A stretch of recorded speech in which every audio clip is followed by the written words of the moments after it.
Mesdames, Messieurs, bonjour. Bonjour à vous, bonjour à tous, chers frères. Je suis Élisée Yonta, analyste financier, économiste et enseignant de finance. Je fais une vidéo sur la relation entre la structure de l'économie des pays de l'AES ou d'Afrique de l'Ouest et l'insécurité qu'il y a dans ces pays-là. Je vous fais écouter donc une vidéo d'un activiste.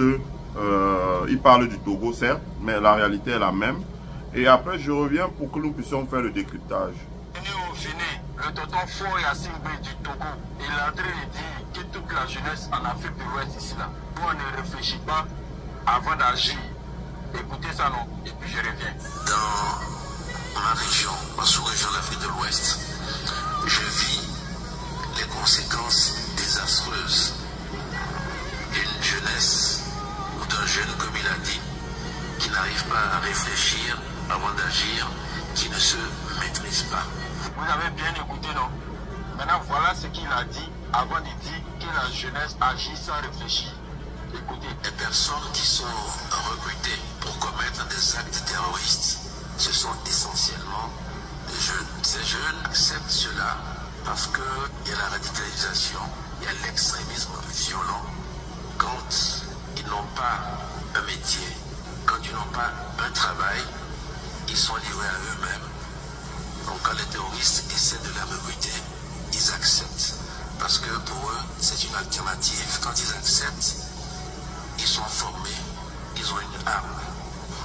Toi, tu connais très bien comme ça le problème de la jeunesse africaine. Mais toi, tout ce que tu trouves à faire, c'est de changer la constitution de ton pays sans l'avis de ton peuple pour te maintenir au pouvoir éternellement. En tant que dirigeant, en tant que gouverneur, vos rôles là, c'est quoi? C'est de trouver des solutions adéquates dans le but de pallier au problème de la jeunesse. Vous savez qu'en Afrique de l'Ouest, la jeunesse est constamment dans le chômage. C'est ce chômage-là qui les conduit à aller faire des trucs vraiment qui ne sont pas bien. Vous savez tout ça. Mais jamais vous ne trouvez de solution pour cette jeunesse. En ce moment, vous êtes des dirigeants, c'est pourquoi. Vous êtes dans la tête là, c'est pourquoi. C'est pour vous, votre famille, vos proches. Vous ne faites rien, vous ne trouvez aucune solution pour la jeunesse. Mais c'est normal, quand arrive un moment, ils vont perdre la tête. Lorsqu'ils perdent la tête, là, ils vont vous dire tout ce qu'ils ont envie de vous dire. Un enfant qui est bien nourri chez lui, bien soigné, qui est bien éduqué là, jamais il ne va se laisser faire manipuler par les voisins. Il sera loyal à ses parents. Il va défendre même ses parents. Vous faites tout pour que cette jeunesse-là soit rabaissée. Arrivé un moment là, quand trop sera trop, ils vont vous dire vos vérités. C'est vous qui faites qu'aujourd'hui les jeunes perdent la tête. C'est votre manière de gouverner, votre manière de prendre vos peuples là. C'est ce qui fait que les jeunes perdent la tête. C'est là à tous les peuples de l'Afrique de l'Ouest qui ont des dirigeants comme le dirigeant du Togo. Merci de partager la vidéo. Voilà, je m'arrête là. Je ne suis pas forcément un grand fan voilà. Mais je m'arrête là. Donc, je vous fais écouter ce que ce monsieur dit, cet activiste, mais également ce que Fort Yassimbe dit.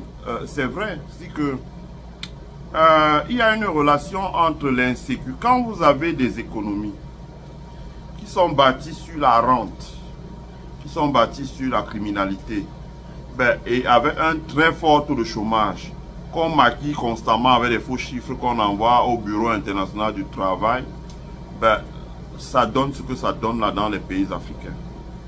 Je n'accuse pas les dirigeants de l'AES. Je n'accuse pas non plus ceux d'Afrique de l'Ouest, à l'exception de ceux qui ont déjà fait plus de 10 ans de pouvoir, d'exercice de pouvoir. Mais je dis que c'est comme ça. Même ici aux États-Unis, vous avez des économistes qui ont fait des travaux dessus. Cela va de soi. Hein. J'ai simplement utilisé la sortie de Fort Yadema parce que c'est un homme d'État et qui est là depuis longtemps, donc il connaît la réalité du terrain. Ce qui est embêtant, c'est que ce n'est que maintenant qu'il s'en aperçoit. Voilà. Au Cameroun, quand la jeunesse a menacé de se soulever je crois que c'est en 2010, après 2008, là, les jeunes voulaient encore se soulever. Ils ont rapidement sorti une affaire de 25 000 emplois et on ne sait pas ce que c'est devenu aujourd'hui. Ils ont noyé le poisson. Ils ont plutôt poussé ces jeunes-là vers je dirais pas l'exil, mais vers l'expatriation. Et ça a décompressé un peu. Voilà, l'immigration Canada a sauvé un pays comme le Cameroun.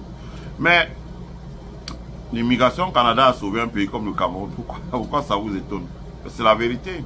Parce que beaucoup la jeunesse qui grouillait là, hein, les instituteurs qui se mettaient en grève, on les a tout fait pour qu'ils partent au Canada. Donc la conséquence c'est que ça a dégonflé un peu la pression. Mais pour combien de temps?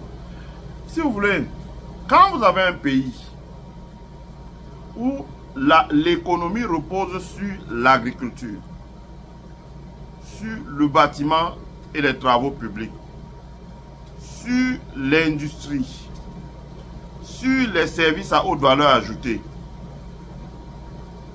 l'économie est exportatrice. Elle crée de la valeur ajoutée. Parce qu'à partir du moment où elle crée la valeur ajoutée, une partie de cette valeur ajoutée est repartie sous forme de salaire, des salaires décents, qui s'ajustent avec le niveau de vie moyen pour que les gens puissent vivre décemment. Mais également, l'État fait ce qu'il faut pour que les gens aient le pouvoir d'achat. Ça veut dire que le transport gratuit, ça veut dire que l'accès au logement, etc. Le transport urbain, l'accès au logement, etc. Donc pour la mobilité urbaine, c'est pour ça que vous avez vu le capitaine Ibrahim Traoré au Burkina Faso amener des bus pour permettre qu'il y ait le transport urbain. Quand vous faites ça, la population est plus ou moins stable. Et elle collabore avec l'État. Ça veut dire que quand quelqu'un arrive, si ils se rendent compte que c'est quelqu'un qui veut déstabiliser leur pays, le pays devient un bien commun, alors ils sortent pour défendre leur pays. Non seulement ils sortent pour défendre leur pays, mais ils sortent également, voilà, pour informer, pour coopérer, pour collaborer avec l'État afin d'éviter que cela soit fait. C'est de ça qu'il s'agit. Voilà.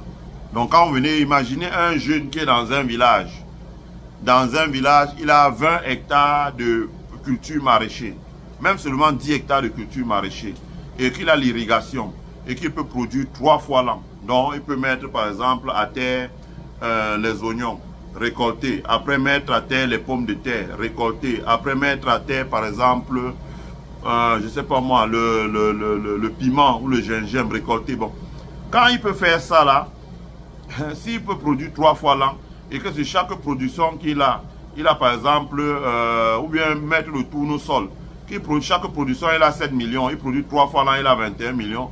Vous comprenez que s'il se retrouve en zone rurale, il peut calibrer sa vie avec 400 000 francs, ça fait 4 800 000 francs, donc 5 millions de francs. Il peut commencer à avoir l'épargne. C'était le cas de nos parents à l'époque, hein. Ils avaient une épargne.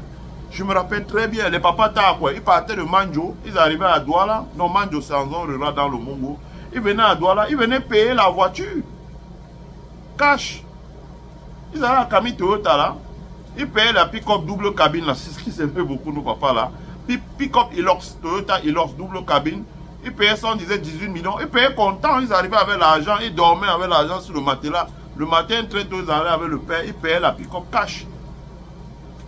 On avait un chauffeur là qu'on appelait Alex. Il conduisait ça, il les amenait jusqu'à Manjo. Et arrivé à Manjo, il lui donnait 100 000 pour rentrer à Douala. Il mettait en poche, il prenait la voiture. À l'époque, les voitures pour venir à Douala, c'était peut-être 2000 francs. Il revenait. Parce qu'il y avait la production agricole. Ne venez pas dire que vous allez dire à un papa comme ça que bon, tu sais, il faut que tu troques tes 20 hectares de culture pour le fusil, pour commettre des actes terroristes. C'est pas possible. Mais quand maintenant, vous voyez, je n'accuse pas ceux qui sont arrivés, les Assimi Goïta, ils sont arrivés pour régler les problèmes. Mais c'est sûrement ceux qui étaient là avant eux.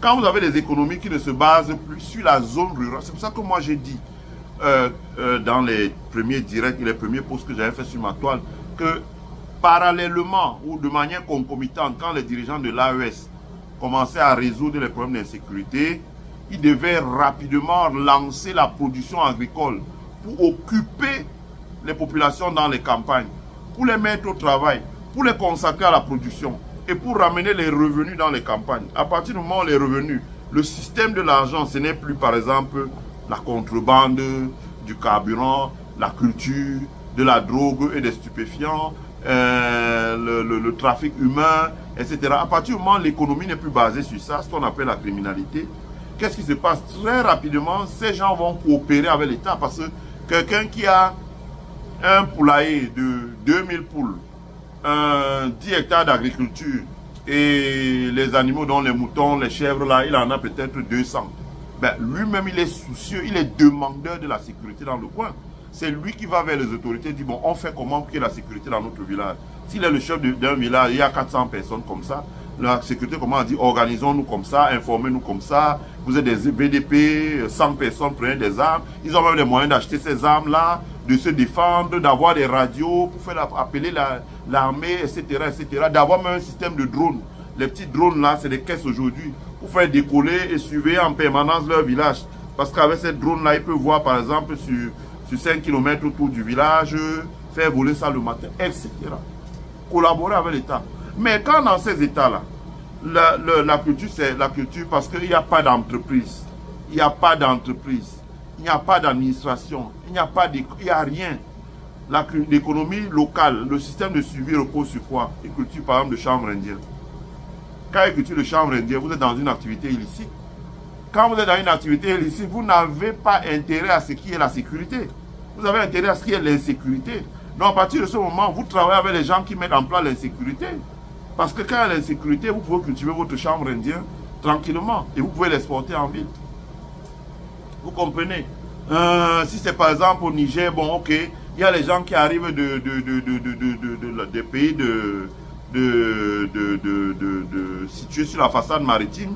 Ils veulent traverser par le Niger qui est un point de passage pour aller passer en Libye et arriver en Europe. Ben, vous devenez un passeur. Quel est l'intérêt que vous avez que tout rentre dans l'ordre? Vous êtes le passeur, vous existez parce qu'il y a du trouble là-bas et c'est un peu flou. L'État ne contrôle pas, il n'y a pas la police, la douane, la gendarmerie, etc., etc. Vous prospérez. Mais en revanche, si vous étiez un grand exploitant agricole, par exemple, vous avez une ferme de production de poissons, d'eau douce par exemple, des poissons-chats par exemple, donc on dit là, et que vous avez par exemple une capacité de production de 100 tonnes par mois, ben, vous n'auriez pas intérêt à ce qu'il y ait le désordre. Vous comprenez?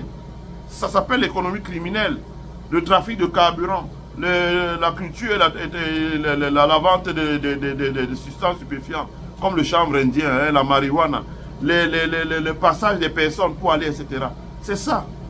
Donc il faut donc rapidement prioriser l'agriculture, l'élevage animal, l'élevage halieutique.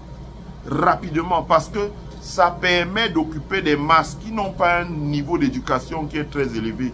Mais si elles sont bien encadrées et de les mettre au travail, et de les consacrer à la production des produits maraîchers, à la production des céréales, à l'élevage des poissons, à l'élevage des caprins, à l'élevage des bovins, à l'élevage des porcins, etc., etc. Et de les introduire, de les organiser en coopérative, les mettre dans une chaîne de valeur. À partir de ce moment, je vous rassure que c'est eux qui commencent à coopérer avec l'État pour trouver les moyens d'assurer la sécurité de leurs investissements dans les villages. Et aujourd'hui, moi je suis dans la réserve, je connais bien comment ça se passe. Aujourd'hui, que ce soit au Burkina Faso, l'État a les moyens, sans trop de dégâts, c'est les moyens. Au Mali, même au Niger, vous avez des petits drones. Même ici aux États-Unis, ça existe. Hein. Ça existe. Vous avez des gens dans des villages, quand ils ont des grandes exploitations agricoles, l'armée leur donne, voilà, vous achetez le drone à l'armée, je ne devrais pas trop parler. Vous achetez le drone à l'armée, il y a un numéro, c'est enregistré, etc., etc. Et ils font des vols le matin, par exemple, pour surveiller dans le rayon que tourne leur village, là, et tout, et tout, et tout. Ils regardent ce qu'il y a. S'il n'y a peut-être pas de commissariat de police, il appelle quelques personnes dans le village. Est-ce que vous avez vu quelque chose? On n'a rien vu, etc. Il fait son rapport, etc., etc. Soit il le lit, soit aujourd'hui il fait un voice WhatsApp et il envoie aux autorités pour qu'on puisse se consigner, etc., etc., dans un bulletin de sécurité. Parce que lui a intérêt. Et l'État leur donne les moyens. Si les gens arrivent dans un village pour une attaque par surprise, ils peuvent se défendre en attendant que l'armée arrive. Mais quand les gens n'ont rien, vous avez une jeunesse qui n'a rien, qui ne sait ni lire ni écrire, je veux dire que je ne veux pas soulever une polémique. Je suis Camerounais. J'ai une amie que j'ai eu à bloquer parce que elle est la nièce d'un grand sultan chez nous. Et elle était très en colère après ce sultan-là qui est décédé. Et elle nous expliquait que voilà, quand il est devenu sultan, il a pensé qu'il faut qu'il garde le pouvoir le plus longtemps possible. Qu'est-ce qu'il a fait? Il a torpillé l'école publique qu'il y avait dans le coin. Et il a remplacé ça par l'école coranique. Alors donc il a remplacé ça par l'école coranique. Les enfants vont là-bas, ils récitent, je n'ai rien contre, hein. Ils récitent le Coran et à 20 ans, ils sortent de là. Ils n'ont pas vraiment un diplôme, ils n'ont pas vraiment un savoir-faire, ils n'ont aucune compétence. Qu'est-ce qu'ils font? Ils se réfugient en ville sur la moto. Et vous voyez, quand ceux qui suivent l'actualité au Cameroun en temps régulièrement, comment on les chasse ici. Dès qu'on a agressé, on a poignardé quelqu'un avec la moto, on dit non, c'est eux. C'est à quelques jours après que les enquêtes révèlent que ce n'est pas eux. En attendant, il y a eu 2 morts sur le carreau, etc., etc. La base de tout ça, c'est parce que lui, le sultan, il a pensé à ça. Et effectivement, il a installé son fils qui se comporte comme un baron. Ça veut dire que lui se comporte vraiment comme un baron. Il a fallu que le ministre de la Défense au Cameroun le rappelle à l'ordre. Parce qu'on avait pris 100 enfants originaires de son village dans l'armée. Ils sont allés se mettre à genoux devant lui pour faire les photos, pour lui faire allégeance. Le ministre de la Défense lui a dit non. Quand à partir du moment où ils portent les uniformes et les épaulettes, ils ont pris l'engagement de servir la République. Ce ne sont pas des guerriers de votre village. Donc, vous savez, des choses comme ça. Quand les conditions ne sont pas créées pour qu'il y ait une éducation, pour qu'il y ait une formation professionnelle, pour que les gens aient un métier, pour que les gens, même s'ils n'ont pas, même s'ils ne travaillent pas, même ils aient un savoir-faire, la maçonnerie, c'est quand même paradoxal. Vous arrivez au village, vous dites je vais construire, vous cherchez les maçons comme ça, vous ne trouvez pas. Vous cherchez les soudeurs comme ça, vous ne trouvez pas. Vous cherchez les peintres, vous ne trouvez pas. Vous cherchez les plombiers, vous ne trouvez pas. Mais les jeunes sont au village comme ça, ils fument le chanvre indien. Qu'est-ce que vous pensez qui va arriver? Moi, c'est ce qui me... Quand j'étais encore au Cameroun, j'allais souvent, quand il y a les deuils, nous sommes Bamileke à l'ouest du Cameroun, donc on allait souvent au deuil. Donc on partait à Douala à 3 h du matin pour éviter les embouteillages. Donc on traversait, il savait que aux alentours de 4 h du matin, vous êtes en train de rouler dans le Mungo. Les gens vont déjà au champ. Et quand vous arrivez à certains endroits, à 5 h, les enfants vont déjà à l'école. Vous voyez, beaucoup d'enfants avec des cartables, donc ils vont à l'école. Mais vous dites, mais tiens, quand cet enfant aura le bac, ici, là, il n'y a aucune industrie, il n'y a aucune plantation, il n'y a que de la subsistance. Où est-ce que cet enfant va travailler? Mais la conséquence, quand cet enfant a 20 ans, ben, soit il devient féman, ça veut dire un escroc, soit c'est la prostitution, ils vont en ville, soit etc., etc. Mais ça fait le lit de l'insécurité. Et dans nos États, on a toujours pensé que régler l'insécurité veut dire avoir des policiers avec des matraques qui tapent fort et puis construire des cellules pour enfermer les gens là-dedans dans des conditions inhumaines de façon à ce que ça les traumatise qu'ils sortent. Mais non. Parce que quand vous faites ça, que votre économie repose sur la criminalité, sur la rente, ce que j'appelle la rente, c'est quoi? Quelqu'un est là, on dit, bon, il a le monopole pour l'importation du riz, il a le monopole pour l'importation du vin, il a le monopole pour l'importation du jambon, il a le monopole pour l'importation de ceci. Et ils sont 4 à importer le carburant, ils sont, etc., etc.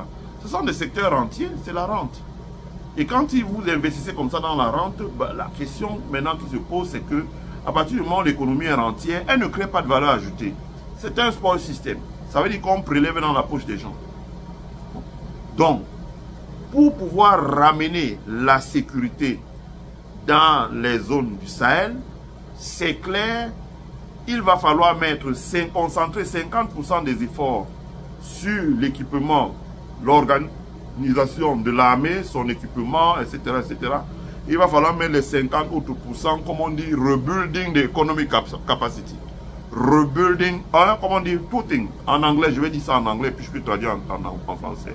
First, rebuilding the military capability. Military and security capability. Second, rebuilding the economic capacity. C'est-à-dire qu'il faut reconstruire les capacités militaires. Ça veut dire, comme vous voyez au Mali, on installe des camps militaires dans des endroits où il n'y avait pas, etc.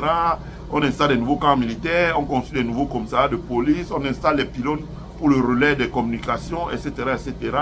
On équipe mieux l'armée, on achète des véhicules blindés, le matériel de transmission d'informations, etc., etc. Ça, c'est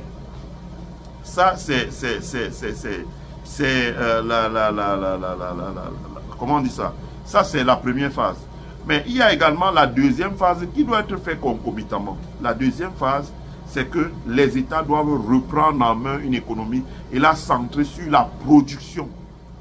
Éliminer la rente, éliminer la criminalité, éliminer la rente, je dis bien, éliminer la criminalité, ça veut dire trafiquants de carburant, ceux qui sont camerounais comme moi savent que quand vous allez au sud-ouest au Cameroun, là, on utilise une essence qu'on appelle le fungue. Le fungue là, c'est quoi? C'est une essence qui vient du Nigeria, par exemple. Vous avez des gens qui sont milliardaires en CFA parce qu'ils sont dans le fungue. C'est-à-dire qu'ils transportent, ils achètent certaines essences qu'on prélève sur les pipelines, on raffine en brousse là, et ils achètent ça en bidon, ils transportent, ils livrent ça dans les motos, les voitures, etc., etc. Bon, ils transportent ça même parfois jusqu'à Douala, ce fungue là, et ils vendent ça. Bon. Quand vous faites ça, vous êtes milliardaire, on dit, oh non, il est lourd, hein, il a les immeubles. Mais oui, mais ce n'est pas une activité de transformation, au sens où on entend. L'État doit ramener l'économie à un système de production. Production agricole, production agroalimentaire, production textile, transformation, etc., etc. Donc, énormément de transformation, énormément de production. D'abord, l'agriculture. L'agriculture, c'est elle qui peut absorber massivement le nombre de chômeurs. Transformation, créer les conditions, avoir un système d'incitation fiscale, conçu des zones industrielles, conçu des infrastructures de désenclavement. Vous avez suivi le Niger qui a signé un contrat à la Banque mondiale de 240 milliards pour construire des infrastructures pour désenclaver Zender et Maradi, donc pour ouvrir les bassins de production agricole pour que la nourriture sorte facilement et aménager les pistes rurales pour que ça circule très rapidement. Parce que l'un des problèmes de la cherté de la vie, c'est le faible niveau de supply chain. Hein, vous avez également suivi le ministre des Affaires étrangères du Niger qui a dit ce que moi j'avais déjà dit en privé à des amis nigériens, que moi je vois votre pays un potentiel énorme. Je serais même quitté des États-Unis pour aller m'installer dans l'AES. Le problème que vous avez, c'est l'accès à la mer. La route, c'est pas bon. Il faut une ligne de chemin de fer. Et qu'a dit le ministre des Affaires étrangères? Quand nous sommes allés à Dubaï, les gens de Dubaï nous ont demandé, est-ce que vous avez le chemin de fer qui vous relie à la mer? Non, vous n'avez pas. Ben, vous ne pouvez rien faire. Donc, il y a ça. Hein, il y a ça. Il faut rapidement un système de transformation qui permette à nos pays, n'est-ce pas, de pouvoir redonner du travail aux jeunes, ce qui va permettre que ces jeunes-là soient moins enclins à être des proies faciles pour les gens qui se livrent à des actes de déstabilisation de nos pays à partir de l'extérieur. La raison pour laquelle ils peuvent recruter facilement, c'est parce que l'économie ne tourne pas bien. À partir du moment où l'économie ne tourne pas bien, les jeunes se font enrôler très facilement pour 1 million de francs. Quand le revenu total de quelqu'un par an, c'est 200 000, parce qu'il vit avec 30 000 francs par mois, et qu'à la fin d'année, c'est 360 000. Si on vient lui proposer 1 million de francs par trimestre, donc 4 millions de francs par an pour s'enrôler dans cette activité, il va le faire. Sa vie ne vaut rien. Je vous jure, quand vous allez parfois dans les villages, quand j'étais au Cameroun, là, j'allais dans les villages, heureusement je ne conduisais jamais, c'est que je pense pas que je serais vivant. Parce qu'en rentrant, tu parles seul. Heureusement, c'est quelqu'un d'autre qui conduit. Parce que tu vas au village, tu vois le jeune, il fume cigarette sur cigarette, il boit du Gold Bond, il est désespéré. Quand tu lui discuter avec lui, tu lui dis, mais alors c'est comment? Il est désespéré. Pour lui, la vie est finie. Il n'a pas eu accès à l'école et tu sens même que si tu restes là, mais le gars, il peut organiser même un truc contre toi parce que ça ne vaut pas la peine de venir au monde et vivre dans ces conditions-là. Il est désespéré. Imaginez que ce jeune homme vient lui dire que bon, voilà, tu as un calache, désormais tu peux être le maître de ce village et t'approprier les ressources, etc., etc., en intimidant les gens. Et tu vas faire, on va te donner 1 million par trimestre et toi-même là, dans le coin, en tournant, tu vas faire 1 million par semaine. Ou 500 000 par semaine, il prend la calache. Parce que l'État abandonne le monde rural. Et l'une des raisons pour laquelle moi je me fais souvent tirer sur la toile par les supporters de Maurice Kamto. Ah oh non, tu le critiques trop. Je dis non, je ne critique pas. Nous devons avoir la liberté d'expression. La liberté d'expression, nous devons pouvoir nous exprimer. La politique dans notre pays doit être centrée sur la résolution d'abord des problèmes de ceux qui vivent dans le monde rural. De manière à inverser les tendances, que les gens partent des villes pour aller dans le monde rural. Le monde rural a beaucoup de potentiel dans l'agriculture, dans les énergies renouvelables, dans la production des semences, dans l'artisanat, dans le tourisme. Mais quand vous discutez avec nos élites, ce qui les obsède, c'est la rente qui se situe en ville. Quand ils parlent, ils ne se rendent même pas compte de ce qu'ils sont en train de dire. Oh non, tout ce qui les obsède, c'est la rente en zone urbaine. Et bien, quand vous faites la rente en zone urbaine, vous oubliez le monde rural, ben, vous avez ce que vous avez. Vous savez ce que vous avez. Voilà, je m'arrête ici. Ma vidéo, c'était un plaidoyer pour qu'il y ait des changements dans nos pays, parce que s'il n'y a pas de changement, ça devient pénible, etc., etc., ça devient pénible. Donc, je vous prie de vous abonner à notre chaîne, de partager la vidéo, de nous abonner à notre chaîne, de partager la vidéo et de mettre un like sur la vidéo pour que YouTube puisse la recommander au maximum de personnes. Mais également de vous abonner sur notre chaîne, de souscrire à notre membership pour participer au développement de notre chaîne. Prenez soin de vous, passez une agréable semaine. Bye.